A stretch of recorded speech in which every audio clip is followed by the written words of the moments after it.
Hello and welcome to another update video about Chiliz. So Chiliz did what we expected today. It made another low. I didn't have a time to warn you in a video, but I did post it as always on Telegram and Discord. When I see something, then I update, of course, the channel members, because I can't always do a video, but short-term updates are part of the membership. If anybody is interested in more short-term updates, feel free to join and check out.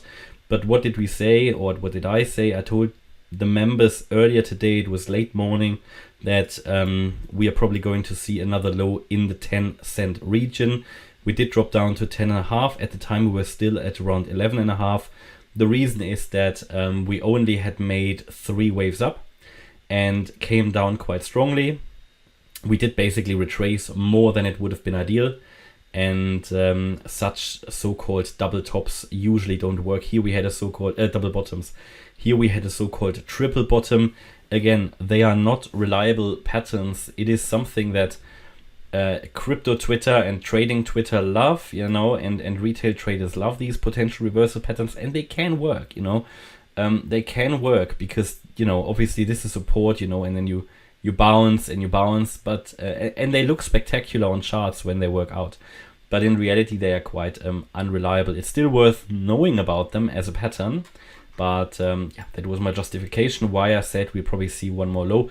Also, turning here in the middle of nowhere wouldn't have been ideal. So this was now at least a touch at the 88.7% fib level. So that's it. It needs to turn around now. If it doesn't, I'm out. Because I did open a very small long position here recently in this range somewhere.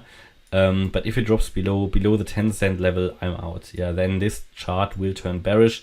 It's at least not reliable anymore. Then at the moment, I would still give it a chance to move higher from here, because it is a large so-called 1-2 setup. Certainly one of the better ones that's still out there. But we are now really at the level where we need to turn around. Now, luckily, we're also in a support area where Bitcoin has a good chance to turn around, where Ethereum has a good chance to turn around. Maybe they drop a tiny bit more, but they are sort of coming down. They're basically nearly maxed out what they should do in their current scenarios. And we have the same situation here at Chiliz with Chiliz. So I think there is at least a, let's say, a considerable chance that it will move up from here. But always bear in mind, you know, we first need to see a signal. What would be a signal? A signal is, as always, a 5-wave move to the upside, an impulse, and a 3-wave move down. Yeah, 1, 2, 3, 4, 5, impulse, and 3 waves down, ABC. If we make a higher low, find support, that would then be the confirmed trend reversal, as much confirmation as you can get. Yeah.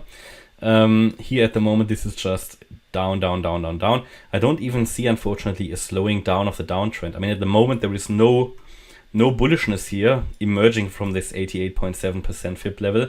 You can see that we're even increasing the downtrend, you could say, increasing the momentum down. So yeah, but here it needs to turn around. Again, the 10-cent level, maybe, you know, if it drops another, whatever, 0.8 of a cent, that's not the issue. But if it goes below 10, I'm out, and this probably will turn bearish. What does that mean? It means, first of all, that we're going to drop below 8 cents. Below the June low, and then it will probably take a while to recover, and it will probably make a new low here. And the problem is, if we drop below that level, as you can see, there is not too much support left. Yeah, if I add the VRVP, then this is going downhill, and certainly something I want to get stopped out, because this could then fall down to, let's call it 2 cents, 3 cents, yeah, after the World Cup. But at the moment, it's still a valid long trade setup. Again, very in the current market environment, very risky to go long here. As I said, best to wait for confirmation first with a 5-wave move up and a 3-wave move down. If you absolutely want to try to get the lowest price, then at least use a very small position size. That doesn't really hurt if it gets stopped out. But certainly use a stop loss in the current environment. You should always use a stop loss, really. But that's everything I can tell you. Yeah, no sign of that it has bottomed, but it has hit a key support area. And if it drops below 10 cents, then we'll retest 8. And if we lose 8, we can very much come down to the 2 to 3 cent level. This is where the historical volume is. This is where the next key support level is. All right, so that's just a quick update here about Chiliz. I hope you liked the update. If you did, please hit the like button, leave a comment and subscribe. And if you really like the content, then please check out the channel membership. Thanks a lot for watching. Bye-bye.